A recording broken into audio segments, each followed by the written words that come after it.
damos ahora entonces la palabra al doctor José Joaquín Mira. José Joaquín tiene muchas características.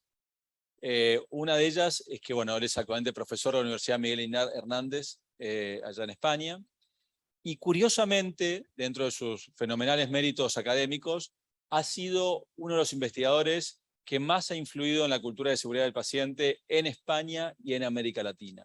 Así que es muy interesante esta coincidencia que justo José Joaquín nos visite, porque él ha participado de los equipos de investigación, de los estudios de prevalencia, tanto en España como en Latinoamérica, sobre seguridad del paciente, que han originado muchas políticas nacionales en curso y ojalá otras de mayor impacto.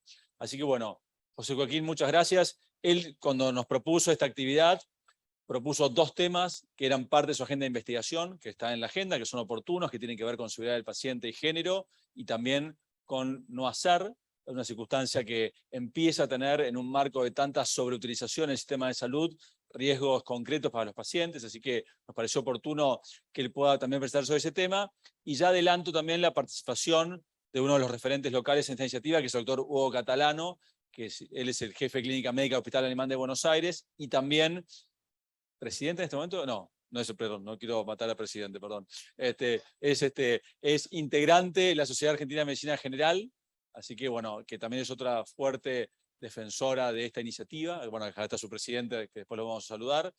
Y también por otro lado también nos visita Karen Kopitoski, que es la jefa de servicio del Servicio de Medicina Familiar del Hospital Italiano de Buenos Aires, que también han tenido una enorme actividad en esta iniciativa de tratar de prevenir por no hacer. Se agarra la cabeza porque nombré mal la unidad, que era hace muchos años, pero ya está hace mucho. Muchas gracias. Pues muchísimas gracias. Sí. Primero, gracias a todos ustedes por estar aquí y a todo el mundo que nos sigue, que es también numeroso desde distintos puntos, ¿no? Desde los domicilios, los trabajos, etcétera. Bueno, el doctor García Lorio, Ezequiel es siempre muy amable y se lo agradezco, pero bueno, llevamos un tiempo en el equipo en el que yo contribuyo también en España, trabajando sobre el tema de la seguridad del paciente. En esta presentación, con la evolución histórica, efectivamente, pues empezamos también en el 99 y más o menos hemos ido haciendo algunos temas. Y este de hoy, que tiene que ver con los no hacer es qué cosas hay cierto nivel, amplio nivel de consenso que no corresponde ya hacer por diferentes cuestiones, ¿no? Porque hemos comprobado que los costes que tiene para el sistema y fundamentalmente para los pacientes, pues no solo no compensan, sino que además les somete a riesgo. Este es un tema que, como saben, se ha ido vinculando al tema de la seguridad de los pacientes y también al de la supervivencia de los sistemas de salud. Porque todo aquello que hacemos que resulta innecesario, hay que pagarlo también. Y muchas veces, y ese era nuestro objetivo cuando empezamos con este tema, sería lo que podemos definir como el colmo de la calidad, ¿no? Porque si encima tenemos que reparar por algo que no tendríamos que haber hecho, pues es el colmo de lo que no toca hacer, ¿no? Entonces, este fue nuestro enfoque y así empezamos a trabajar. Ya me adelanto al final y en ese curso observamos, y es en lo que estamos ahora, observamos que si la paciente es mujer, tenía más probabilidad de que recibiera un no hacer que si era un hombre, y además tenía más probabilidad, lógicamente, de sufrir daño como consecuencia de algo totalmente innecesario. Por lo tanto, nos planteamos esta cuestión y es en el ámbito en el que estamos trabajando. Bueno, yo creo que todos saben perfectamente que la calidad, se ha dicho antes perfectamente que la seguridad es un componente de la calidad. Calidad es hacer bien, pues, lo correcto, ¿no? Claro, primero tenemos que aprender a hacer las cosas y luego tendremos que saber qué es lo que hay que hacer. Esta segunda parte, aunque parece muy evidente, pues no lo es tanto. Tradicionalmente tenemos guías, protocolos, etcétera, y tradicionalmente nos empeñamos en no seguirlos. Y esto es un fenómeno universal. También muchas veces pues es el criterio, esto se ha llamado pues el arte de la atención, pero claro, el arte de la atención tiene un componente positivo, pero también tiene un componente negativo. La atención se basa en ciencia, no se basa en arte, ¿no? La época del medievo, pues hace años que pasó, ¿no? Entonces, todas estas cosas hacen que hablar de los no hacer, hablar de las prácticas de bajo valor, pues siga teniendo pleno sentido, ¿no? Bueno, pues empezamos hablando de la variabilidad innecesaria en los 70, de la adecuación, etcétera, y ahora este eslogan, un poco de menos es más medicina, ¿no? Bueno, pues esto es algo que tenemos que ver. Lo que pasa es que hay muchos factores económicos, sociales, de todo tipo, y la estructura de los modelos sanitarios también decididamente interviene en el resultado y la frecuencia de los no hacer, ¿no? Esto pues lo sabemos y así está, ¿no? Las prácticas de medicina defensiva o prácticas defensivas en general, pues también están presentes, ¿no? Y esto pues también lo sabemos, ¿no? Al final hemos descubierto, a veces con sufrimiento, que la no calidad pues tiene una directa relación con lo que podemos llamar fallos sistémicos, tiene una directa también relación con los errores humanos y con la infra y la sobreutilización. Y aquí es donde estriba la importancia de analizar los no hacer. El problema es que la infrautilización pues es un fenómeno que bueno, nos puede pasar más o menos más inadvertido, pero la sobreutilización, aunque conceptualmente lo teníamos claro, hasta hace unos años que empezamos a elaborar los listados de no hacer, pues no sabíamos cómo trabajar con ellos. Al final, pues bueno, sabemos lo que es, que el beneficio no compensa, en definitiva, y es una fuente clara de inseguridad y una amenaza, como decía antes, para la sostenibilidad de los sistemas. La sobreutilización es un fenómeno universal. No hay país que escape a esto, ni rico, ni pobre, ni en desarrollo, ni nada que se le parezca. Y aproximadamente se lleva por la alcantarilla el 30% del presupuesto. Es un dinerico como para pasar el fin de semana.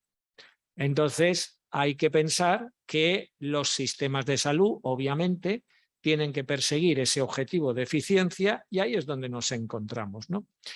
Claro, el NICE en Inglaterra pues empezó estos listados de no hacer, que fue la manera de dar sentido a la sobreutilización, porque antes teníamos pues todo ese sector que decía esto no hay que hacerlo, pero es que este sector decía es que esto sí que hay que hacerlo. Entonces ahí teníamos, ¿verdad?, una enorme pugna, ¿no? La gracia del NICE es que ha puesto, y la estrategia del Choosing Wisely, que la conocerán muchos de ustedes, ¿no?, de norteamericana, canadiense, lo que hacen es proponernos una metodología para llegar a acuerdos. Y cuando llegamos a acuerdos utilizando la evidencia y el acuerdo profesional de que esa silla no puede estar ahí, pues es que esa silla no tiene que estar ahí. Y esto es como se está trabajando, por consenso y elaborándolo, ¿no? En España, pues nuestro ministerio, de la mano de la sociedad, inicialmente de la mano de la Sociedad de Medicina Interna, pues dieron un paso decisivo hace unos años y todas las sociedades científicas españolas se han sumado al reto de identificar 5 no hacer de su ámbito de especialidad para erradicar esos 5. Pues hay muchos más. Digo, bueno, sí, pero si quitamos 5 de cada especialidad, miren, ya tenemos 5 cosas que está mejor que antes, ¿no? Y ese ha sido un poco el camino y esa ha sido un poco la idea. Al final, pues la idea es, como yo les decía, menos es más. Y esta idea es la que intentamos interiorizar y extender y diseminar. Este es un ejemplo de algunos de los no hacer, pues no mantener niveles profundos de sedación en pacientes críticos sin que medie, ¿verdad?, una indicación específica y así sucesivamente. Estos son 5 ejemplos de cosas que no hay que hacer, ¿no? Al final, lo que vamos viendo, y ha sido el objetivo que nosotros nos hemos centrado, era primero medir la frecuencia de lo que no hay que hacer. O sea, si tengo estas recomendaciones, la primera pregunta es, ¿cuánto suceden? Porque claro, si estas recomendaciones ya hace años que no tienen prevalencia, pues no tiene ningún sentido. Lo primero es medirlo. Y luego lo segundo es ver qué daño causa y qué coste tiene estos no hacer. En nuestro caso, yo trabajo en atención primaria y lo que hemos hecho ha sido centrarnos en atención primaria, aunque dentro del grupo, el doctor Aranaz, que dirigió el estudio IBEAS, que muchos de ustedes lo conocerán, pues él se ha centrado en los no hacer quirúrgicos y nosotros en los de primaria, ¿no? Esto ha sido un estudio a nivel nacional, ahí ven el ámbito. Básicamente ha participado una parte de España que por población viene a ser el 80%, con lo cual la actividad asistencial viene a ser también del orden del 80%, y lo que hemos hecho ha sido varias preguntas. La primera, esta lista de los no hacer donde participan las sociedades científicas, que parece que es una estrategia bastante coherente, ¿la conoce la gente? Porque al final Juan y Margarita, que están en la consulta, son los que tienen que tomar la decisión de qué hacen, ¿no? Entonces, ¿se han enterado? Pues bueno, lo que nos hemos encontrado es que en el ámbito de la atención primaria el 50% en números redondos no sabe de qué le estamos hablando. Esa es la realidad y este es uno de los problemas que tenemos, ¿no? Y esto pasa también en el caso de enfermería. En cirugía subimos un poquito, estamos en el 64%.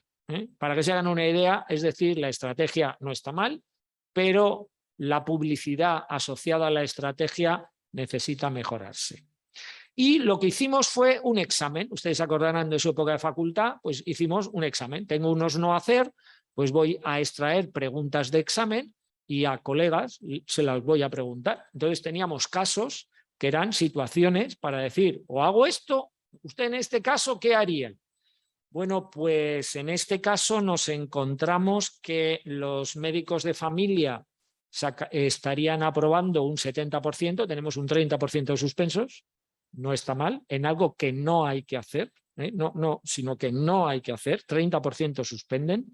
En el caso de los pediatras está bastante mejor, solamente tenemos un 7% en números redondos, y en el caso de enfermería tenemos pues un 59% en números redondos, de que no saben lo que tienen o no tienen que hacer, con lo cual esto nos da el índice de que hay que seguir trabajando y de que no es un tema resuelto, ¿no?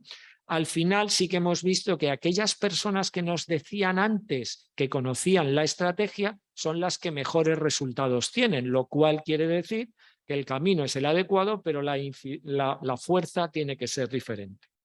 ¿Cuál es la frecuencia en la que los profesionales reconocen que en la consulta terminan haciendo cosas que saben que no hay que hacer, pero que no pueden evitarlo, por la dinámica de la consulta y por la presión de los pacientes en muchas ocasiones? Pues como ven, a todas las semanas el 30% nos dice que de enfermería, los pediatras menos y los médicos de familia nos vamos también al 30% en números redondos. Yo sé que esto no sirve para nada, pero al final, ¿por qué? Porque me falta tiempo en la consulta, tengo que sacarlo de alguna manera, o porque la familia o el paciente me está diciendo que esto, o sencillamente porque me cubro en salud y por si acaso luego va a haber un litigio, pues, ¿verdad? Esto seguro que lo conocen y que son prácticas universales. Las causas de la sobreutilización, pues fundamentalmente la presión, la falta de tiempo y tener control del caso, es decir, que en el futuro no se me vuelva contra mí. Y esto es también, como les decía, resultados universales. Bien, la medicina defensiva, pues en cirugía estamos hablando de tasas del 78%, en medicina de familia del 74% y en pediatría del 65%. Es decir, es un caso específico de esa sobreutilización y de utilización de recursos que no contribuyen. A partir de ahí, nosotros nos planteamos que no todos los no hacer tenían la misma probabilidad de causarle daño a un paciente, porque es variable, ¿no? Entonces, lo que hicimos fue consensuar con más de 100 profesionales de distintos puntos del país y perfiles profesionales, pues de la lista que había en atención primaria, qué no hacer en caso de ocurrir tenía más probabilidad de causarle un daño relevante al paciente. Y bueno, pues el ganador de esta lista fue el uso de benzodiazepinas cuando no toca, para temas de agitación, etcétera, de insomnio en personas mayores de 65, el tema de un uso inapropiado de una pauta antimicrobiana, en fin, un poco la lista, yo tampoco me quiero liar uno a uno, pero para entendernos, lo que hicimos fue poner el foco allá donde ese no hacer es más capaz de hacer daño, porque hay cosas que son anodinas, que dices, bueno, pues mira, yo qué sé, tiene un coste, pero al menos el paciente sale indemne de esta, ¿no? Bueno, pues así pudimos acercarnos al fenómeno no solo de la frecuencia, sino de los sobrecostes y daño que tiene hacer lo que no hay que hacer.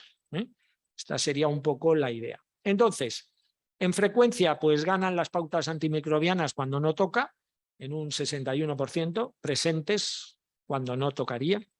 El uso del paracetamol de inicio de 1 gramo en adelante, estamos también en una cifra alta. El tema de las benzodiazepinas, los hipolipemiantes, los AINES, la PSA compasiva, ¿no? Estos tipos de situaciones, pues bueno, aquí tenemos un poco las cifras.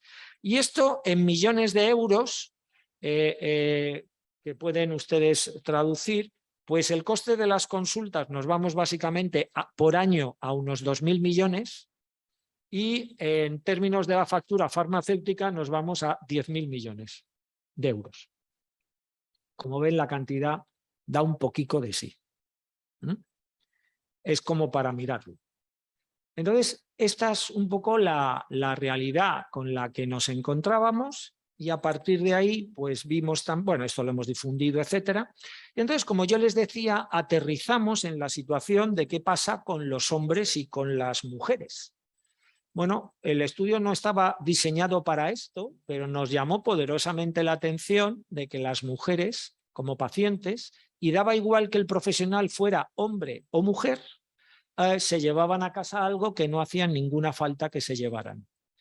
Y esto, obviamente, incrementaba el riesgo porque ustedes, claro, si yo voy una sola vez al año a la consulta de medicina o de enfermería, me da igual, pues la probabilidad que tengo es mucho menor que si voy 10 veces al año. Esto sencillamente es fácil de ver, aunque tiene otros matices, etcétera. Pero así a bruto se entiende. Y aquí lo que vimos claramente era esto, que la probabilidad de ser mujer, corregimos la tasa ajustada teniendo en cuenta que en España, y supongo que aquí es igual, las mujeres en el hogar normalmente tienden a ser las gestoras de la salud de la familia, con lo cual acuden más, no como pacientes, sino en nombre de otros pacientes, a las consultas, ¿no? Entonces, esto es mucho más frecuente, por lo tanto, la somete a una probabilidad distinta. Pues incluso ajustando por frecuentación, las mujeres seguían sufriendo un mayor volumen de no hacer, ¿no? Bueno, y en cuanto al daño, pues en cuanto al daño nos encontramos que alrededor del 5% de los no hacer terminaban causando daño a los pacientes. Por lo tanto, ahí teníamos otra fórmula que teníamos que ver y en la tasa ajustada, en este caso las mujeres también, aquí ya estaban más igualados hombres y mujeres, pero las mujeres seguían sufriendo un poquito más de evento adverso. Así que es verdad, como pasa pues, en el estudio AMBEAS o el APEAS que hicimos en España, el daño que causa los eventos adversos que identificamos en atención primaria es menor al daño que causan los eventos adversos en el ámbito hospitalario. Esto pues es también un fenómeno universal y también se refleja en este estudio. Pero con todo tenemos un 2% de pacientes que cuando reciben algo que no hacía ninguna falta que recibieran, tienen daño permanente. Hay un 2%, con lo cual esto nos llama la atención y en línea con lo que antes se ha comentado de la estrategia mundial, pues tenemos un foco de causalidad evitable a la que debemos prestar atención, ¿no? Bueno, los incumplimientos con mayor daño pues tienen que ver con las benzodiazepinas, etcétera, pues porque la benzodiazepina en sí, pues el que duerma más o menos, el problema es que se caen las escaleras o se cae y entonces tenemos la cadera, tenemos, en fin, ya conocen ustedes la secuencia y así sucesivamente. Por ir avanzando en el tema, ¿qué se hace entonces? Pues lo que se hace son campañas informativas. Choosing Wisely, por ejemplo, es la más extendida y más conocida. Ahora veremos alguna. Es la única campaña que además ha traspasado a los pacientes, porque la inmensa el número de campañas se han quedado en los profesionales, ¿no? Nosotros en España hemos también participado en varias y ahora les contaré una iniciativa que empezamos ahora después de nuestro verano. Se ha hecho formación. Pues se ha hecho formación en las facultades, en las escuelas y también se ha hecho formación a los residentes, etcétera. Ya cada cual organiza. Lo más eficaz de todo lo que hemos visto, al menos en mi opinión, son los sistemas de ayuda a la decisión. Nosotros allá donde en España tenemos extendida al 100% la historia digital. En el momento en que en la historia digital hay ayudas a la toma de decisiones del profesional, claramente cambia la dinámica porque si te sale un aviso, ya que tú te lo saltes con el dedo 5 veces, pues ya es delito, vamos, ya es un poco Si te sale el aviso de una alergia y tú aún así, pues ya, en fin, ya comprenderán que eso ya no es. Entonces, bueno, bromas aparte, el tema de la ayuda a la decisión cambia radicalmente y es una poderosa herramienta. Otros enfoques han tenido que ver con el control. Como el gasto de farmacia está totalmente monitorizado, pues el profesional puede recibir un aviso o una nota de tienes estos consumos o estos otros. Los sistemas de control en general no gustan. Los sistemas de ayuda a la decisión sí, porque se ven que yo tengo la capacidad de decisión, pero me están ayudando a hacerlo mejor, con lo cual lo agradezco. Pero que me llamen a capítulo porque he tenido esto o lo otro, no suele gustar, pero los sistemas de control están y pueden funcionar. Nosotros tenemos una cosa que en general tiene distintas denominaciones, pero lo llamamos contrato-programa, es decir, se fijan objetivos y hay una pequeña cantidad anual, pero hay una cantidad de incentivos asociados al cumplimiento de objetivos. Esto tiene mucha más importancia por el prestigio personal o el estar en la lista de los que cumplen que no por el dinero que te dan. El dinero que te dan al año no tiene relevancia, pero estar en la lista del cuadro de honor, esto todo el mundo quiere estar, ¿de acuerdo? Entonces es una estrategia que también funciona, pero el problema está en que tenemos que incorporar objetivos vinculados a dejar de hacer lo que no hay que hacer en los contratos programa. Los contratos programa tienen unas casillas muy pequeñas, porque claro, no se puede hacer, yo si tengo 75 objetivos al año, pues no voy a cumplir ninguno. Entonces, priorizar, esta es una discusión en que en cada departamento de salud pues la adoptan, pero se está trabajando en esta línea de ir incorporando en los contratos programa objetivos en materia de lo que no hay que hacer.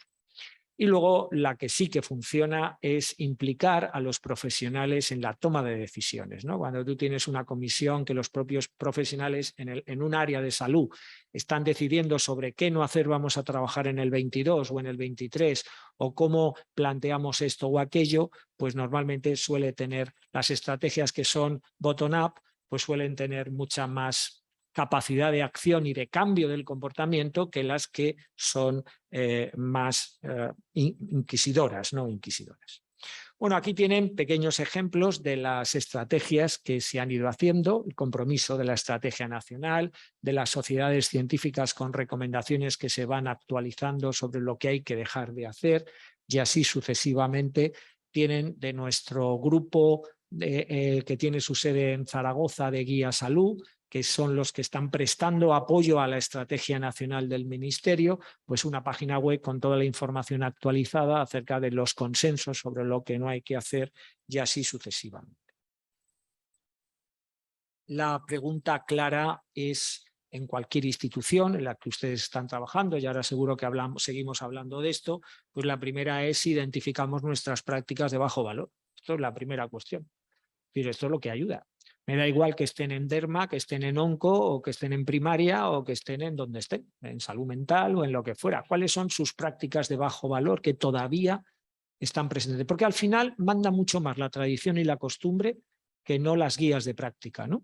Y lo mismo sucede en enfermería, exactamente lo mismo, ¿no? Para la cura, para la movilidad, exactamente lo mismo. ¿Qué impacto tienen? Porque algunas de estas a lo mejor son anodinas, puede ser, pero otras tienen un impacto. En cualquier caso, cuestan dinero, que se lo estamos quitando a alguien. Porque claro, al final los recursos no son infinitos. Por lo tanto, las decisiones. ¿Y qué estamos haciendo en nuestro ámbito para reducir esta frecuentación innecesaria, ¿no? Estas son las cosas que nos tenemos que plantear. Como ven, son preguntas muy sencillas. No son nada complicadas, no hay ninguna cosa. Y esto es lo que es el reto que tenemos.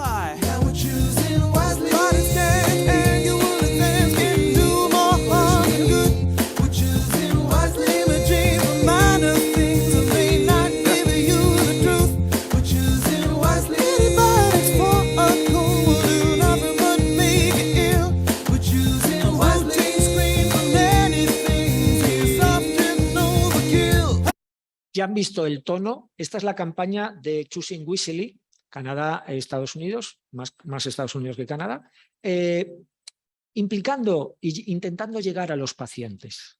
Ya digo, yo es de las pocas que conozco que han intentado llegar también a los pacientes, porque es una realidad, como han visto en nuestros datos y en otros publicados también, que la presión de familiares y pacientes hace que al final se hagan cosas que no siempre hay que hacer, ¿no? Pues este es un ejemplo.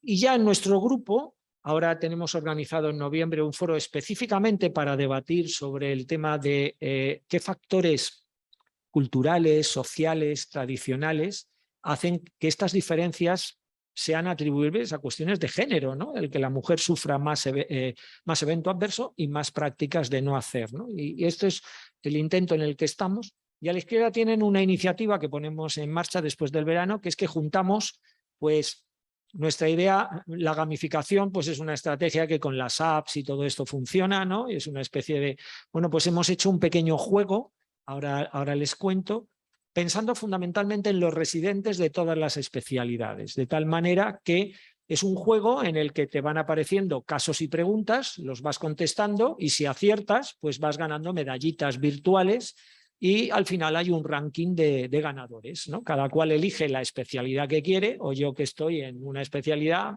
pues voy a ver qué sé de trauma, pues elijo la especialidad de trauma, ¿no? O sea, cada cual ya se organiza. Este juego esperamos que tenga aceptación, no lo sé. En esto es en lo que estamos, este es el proyecto que se llama Overgen y bueno, esto es un poco cómo estamos intentando priorizar actualizar los no hacer, que a juicio de los, antes les decía, hemos tenido un panel de personas, de profesionales, que nos han dicho cuáles pueden causar daño. Hemos seguido esa misma metodología para dentro de los no hacer que tenemos identificados en España, cuáles son los que a juicio de los profesionales vamos a encontrar diferencias atribuibles a cuestiones de género y que por lo tanto van a tener consecuencias distintas. El objetivo final es actuar para equilibrar, dijéramos, y que no haya un riesgo para la salud de las mujeres mayor por un factor, dijéramos, ajeno a lo que serían sus necesidades de salud. Bueno, pues aquí en este listado pues vuelven a ganar las benzodiazepinas. Insisto, estamos hablando del ámbito de atención primaria, del ámbito de atención primaria, y tenemos ahora mismo 13, 14 no hacer identificados sobre los que nos planteamos actuar, ¿no? Bueno, y este es un poco el listado. Yo creo que este es el foro. Lo que quería para no...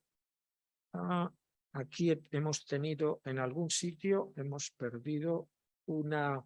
Bueno, en cualquier caso, si no se lo cuento yo. La gamificación, que es lo que iba buscando el vídeo, perdónenme, aquí ha habido un pequeño salto. Allí se va, a ver si lo puedo poner por aquí, se va animando. Y lo que es sencillo, una estrategia, ahí irá cambiando, en la que los residentes pues se dan de alta y entonces empiezan a aparecer preguntas y, como yo les decía, pues van contestando. Si la pregunta es contestada de forma correcta, pues aparece un estupendo, y si la pregunta es contestada pues falsa, negativa, mal, pues entonces viene la opción de poder saber el por qué. Tiene también la opción de volver a intentarlo. Bueno, en este caso es fácil porque si es no y sale sí, pues lo que queda, el residente da de sí para eso seguro. Por lo tanto, no va a haber problema. Entonces, bueno, pues estas son las cosas que intentamos hacer y que vamos adelante. En resumen, para no extenderme más, tenemos un fenómeno universal que es la sobreutilización. Nadie escapa a esto. Durante muchos años lo hemos sabido, pero lo hemos mirado de lado. Desde hace unos años tenemos el reto de enfrentarlo directamente y de implantar medidas para corregir algo que no es admisible.